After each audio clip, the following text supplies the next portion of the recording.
एक बड़ी खबर आ रही है, मैं बता दूं अपने तमाम जो नाजरीन है, हमारे व्यूवर है, एक बड़ी खबर के तौर पे जयदीप सिंह बुंदेला साहब ने, जहां एक तरफ तमाम हमारे जो व्यूवर हैं उन्होंने कहा मेरी तरफ से सभी भाइयों को रमजान मुबारक, लेकिन इसके साथ साथ जयदीप सिंह बुंदेला साहब ने एक बड़ी अपडेट दी है। उन्होंने लिखा, ये स्क्रीन पर देख सकते हैं आप, कि प्रतिबंधों के बावजूद फिलिस्तीनियों ने आज अल-अक्सा मस्जिद में तरावी प्रेयर अदा की। चूंकि कल से रमजान शुरू हो गया है, आज चूंकि पहली तरावी वहां थी, कल हमारे यहाँ पहली तरावी होगी एक दिन पहले। चांद के एतबार से वहां पे आज जो अरब ममालिक है वहां तरावी हो गई है। कल पहला रोजा वहां होगा, हिंदुस्तान में परसों पहला रोजा होगा और कल पहली तरावी होगी। तो यहाँ पे आप देखे, उन्होंने कहा कि पाबंदियों के बावजूद, और दूसरी और बड़ी अपडेट दी है जो जयदीप सिंह बुंदेला साहब ने, ये भी बहुत बड़ी अपडेट है मैं समझता हूं। यहाँ पे उन्होंने लिखा है कि गाजा वासियों ने अपने मलबों को झंडियों और रमजान वाली लालटेनों से सजा दिया है। दोनों बहुत इंपॉर्टेंट हैं। फदील साहब, फिर आप पास लौटना पड़ेगा, आपसे थोड़ी सी बात करनी पड़ेगी। आज आप ही हैं, आज कैप्टन साहब शायद नहीं आ पाए, वो आने वाले थे लेकिन वो जुड़ नहीं सके, हो सकता है कि न पहुंच पाए हों। इसीलिए मैंने कहा था आज आप पहले जुड़ जाइएगा ताकि वो बाद में आए तो कवर हो जाए, लेकिन कोई बात नहीं, थोड़ा सा और प्रोग्राम बचा है। फजील साहब, दोनों जगह मतलब इतना खतरा, इतना सब कुछ होने के बावजूद मस्जिद अल अक्सा में लोगों को पहुंचना, वहां नमाज तरावी में शामिल होना, किसी बात को न मानना, क्या वही है जो आप कह रहे हैं, ये जज्बा है लोगों का? और दूसरा, मलबे को ढेर को सजा देना, यही तो जिंदा कौम की अलामत होती। क्या कहेंगे फदील साहब? यानी मायूसी नाम की कोई चीज अब भी नहीं है। आजादी का क्या जश्न होता है, आजादी की खुशी क्या होती है। मैंने कई बार बलिया जिले में एक रेवती थाना है, उसमें एक लड़का 1942 के आंदोलन में तिरंगा झंडा लेकर के गेट पर फहराना चाहता था। तिरंगा झंडा लगा देने से देश तो आजाद नहीं हो जाता, लेकिन उस लड़के नौजवान की ख्वाहिश थी कि हम तिरंगा फहरा दें थाने के गेट पर। अंग्रेजों की संगीन ने उसके सीने में छलनी कर दिया, मतलब उसको इतनी संगीनें मारी गई कि वो मर गया ऑन स्पॉट। एक जमाना था जब तिरंगा लगाने के लिए संगीनें खानी पड़ती थी, आज तिरंगा फहराने में हमको मिठाइयां मिलती हैं। कितना फर्क है, आजादी और गुलामी में यही फर्क है। लोग हमसे पूछते हैं कि अंग्रेज बहुत अच्छे थे, उनकी बुराई क्या थी, तो हम उनको यही कहानी बताते हैं कि यही कहानी है कि एक वक्त था, तिरंगा हमारा अपना है, और अंग्रेज का चाहे निजाम चाहे जितना भी अच्छा था, वो तिरंगा नहीं था उनके पास। सब कुछ था लेकिन तिरंगा नहीं था, तिरंगा हमारे पास था। और हम हर भारतीय की ख्वाहिश थी कि एक दिन देश हमारा आजाद हो और तिरंगा हम हर घर पे फहराएं। आज पूरे भारत में हर घर पे तिरंगा फहराया जाता है, और आज तिरंगा फहराने पर संगीन खानी नहीं पड़ती। आज क्या मिठाइयां मिलती हैं। 26 जनवरी में हम लोग मिठाई का इंतजार करते थे, छोटे थे जब, कि आज मिठाई मिलेगी। ये फर्क है गुलामी और आजादी की। आज देखिए, तरावी तो इसके पहले भी मस्जिद अक्सा में हुई, ऐसा नहीं कि कभी तरावी नहीं हुई, लेकिन आज की तरावी क्यों इतनी स्पेशल है कि लोग आज आकर के सोशल मीडिया पर ये खुशी जाहिर कर रहे हैं, क्योंकि ये आजाद फिलिस्तीन की तरावी है। इसके पहले जब भी तरावी हुई है तो डर और सहमे हुए लोग वहां तरावी अदा करते थे। उनको डर होता था कि कब इजरायली सिपाही आकर के हमको बूट से कचल देगा, हमको संगीनों से मारेगा, हमको बट से मारेगा। तब वो डर और दहशत के साए में वो तरावी होती थी। आज आजाद फिलिस्तीन की खुशी में ये तरावी हो रही है। कितना फर्क है। यही फर्क जो है, लेने के लिए 46,000 लोगों ने अपनी कुर्बानी दे दी, यही फर्क मिटाने के लिए। इसी दिन का इंतजार था उनको कि आने वाली उनकी नस्लें आजादी के साथ, जश्न के साथ तरावी की नमाज मस्जिद अक्सा में पढ़ें। इसी के लिए 46,000 लोगों ने अपनी जिंदगी कुर्बान कर दी।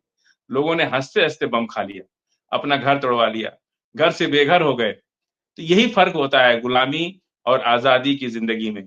आज उनको बिना किसी खौफ के आज वो तरावी की नमाज पढ़ रहे हैं। इसके पहले की तरावी में उनको डर होता था कि कब बम गिर जाएगा, कब गोलियां चल जाएंगी, कब इजरायली सैनिक आके बूट से हमको कचल देंगे, हमको मार देंगे। ये बहुत बड़ा इसी इसी आजादी के का सपना यासिर अराफात ने देखा था इसी आजादी का सपना हर फिलिस्तीनी ने देखा पिछले 40-50 साल से इस लड़ाई को लड़ रहे। और आज देखिए, आज आजाद फिलिस्तीन की तरावी का जश्न कितना है लोगों के दिलों में, कितनी खुशी है लोगों में।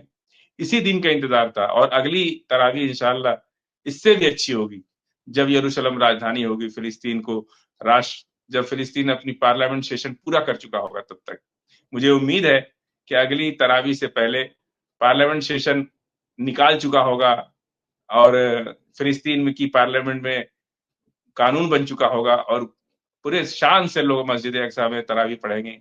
किसी का कोई खौफ नहीं, किसी का कोई डर नहीं। जी।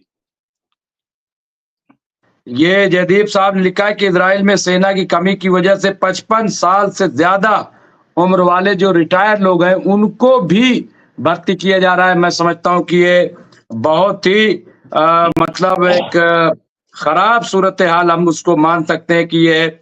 इसके अलावा यहाँ पे कहा गया है कि साउथ अफ्रीका, कोलंबिया, मलेशिया ने इजराइल के जहाजों को अपने बंदरगाहों पे रुकने के लिए मना कर दिया है, जो जहाज हथियार लेकर जा रहे होंगे। तो ये भी अपने आप में एक बड़ी कामयाबी के तौर पर। इसके साथ साथ जयदीप भाई ने लिखा है कि नया सत्र शुरू होने पर गाजा में कई लाख छात्रों ने रजिस्ट्रेशन कराया है।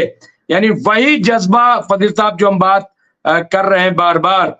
और यहाँ पे मैं देखूंगा, और एक साहब ने लिखा है कि आप अकेले हैं तो क्या हुआ, आप काफी, कोई बात नहीं फजील साहब, अकेले हैं, काफी हैं, ये एक साहब ने लिखा है।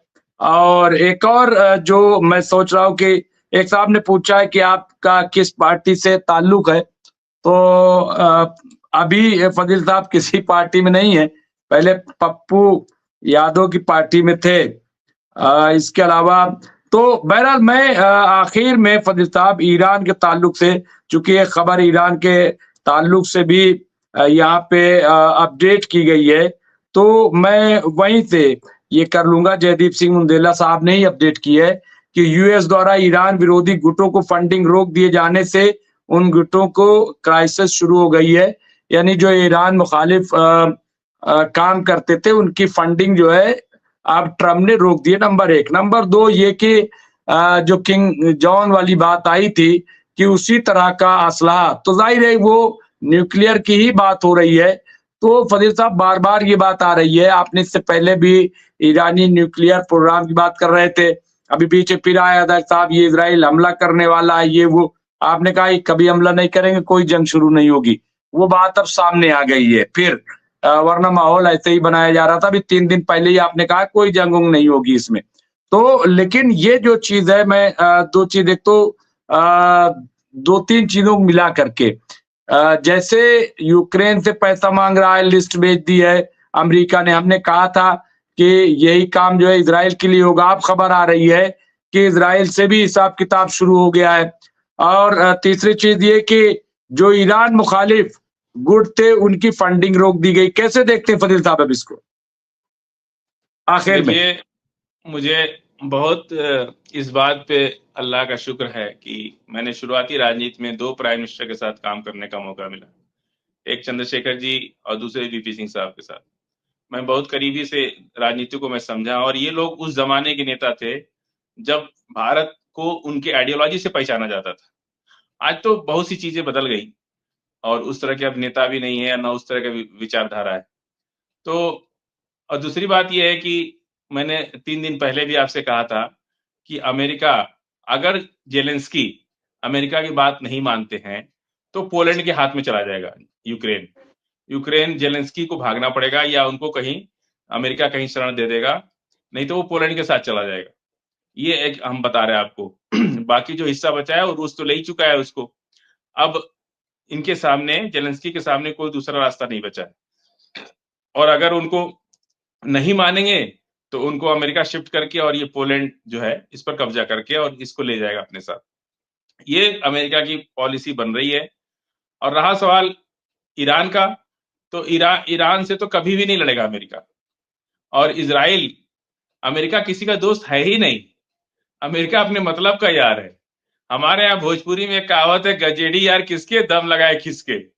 समझ रहे हैं आप? अमेरिका किसी का सगा नहीं है। अगर वो कोई अपने को अपना अमेरिका को सगा मानता है तो सियासत में उसकी पकड़ बहुत कमजोर है, या तो वो किसी मजबूरी में है, बाकी कुछ है नहीं। तो इसलिए ये सब चीजें तो अब भूल जाइए, अब इनका रुतबा खत्म हो रहा है दुनिया से, इकबाल खत्म हो रहा है।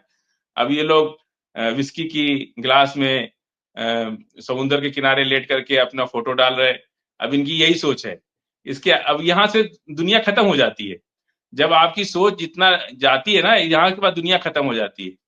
तो इन लोग की अब दुनिया खत्म है, ये लोग बस चल रहे हैं।